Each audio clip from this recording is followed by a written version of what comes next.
ಈ ಲೆನ್ಸ್ಗೆಲ್ಲ ಸರಾಸರಿ ಎಷ್ಟು ಖರ್ಚಾಗಬಹುದು? ಲೆನ್ಸ್ ಪ್ರತಿ ರೇಂಜಲ್ಲಿ ನಾವು ಈಗ ಸೀರೆ ಅಂಗಡಿಗೆ ಹೋದರೆ ₹100 ಸೀರೆನೂ ಇರುತ್ತೆ, ಲಕ್ಷದ ಸೀರೆ ಇರುತ್ತೆ. ಸೊ ಹಾಗೆ ಲೆನ್ಸ್ದು ಕೂಡ ಬೇರೆ ಬೇರೆ ರೇಂಜಲ್ಲಿ ಇರುತ್ತೆ.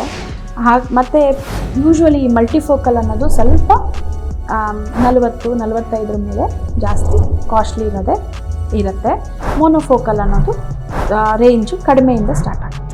ಹಾಗಾದರೆ ಲೆನ್ಸ್ ಬೆಲೆ ಕಾಸ್ಟ್ಲಿ ಇತ್ತು ಅಂದರೆ ನಮಗೆ ಒಳ್ಳೆ ಟ್ರೀಟ್ಮೆಂಟ್ ಸಿಕ್ಕಿದೆ ಅಥವಾ ತುಂಬ ಚೆನ್ನಾಗಿ ನಮ್ಮ ದೃಷ್ಟಿ ಬಂದಿದೆ ಅಂತನಾ, ಹೇಗೆ ಅದು? ಆ ರೀತಿ ಖಂಡಿತ ಅಲ್ಲ.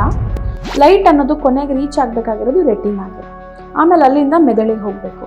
ಸೊ ರೆಟಿನಾನೇ ಚೆನ್ನಾಗಿಲ್ಲ, ಹಿಂದ್ಗಡೆ ಪದರನೇ ಚೆನ್ನಾಗಿಲ್ಲ ಅಂತಂದರೆ ಎಷ್ಟೇ ಕಾಸ್ಟ್ಲಿ ಲೆನ್ಸ್ ಹಾಕಿರಲಿ, ಎಷ್ಟೇ ಕ್ಲಿಯರ್ ಲೆನ್ಸ್ ಹಾಕಿರಲಿ, ಎಷ್ಟೇ ಚೆನ್ನಾಗಿರೋ ಲೆನ್ಸ್ ಹಾಕಿರಲಿ, ಅದು ರೆಟಿನಾನ ತಲುಪೋದೇ ಇಲ್ಲ.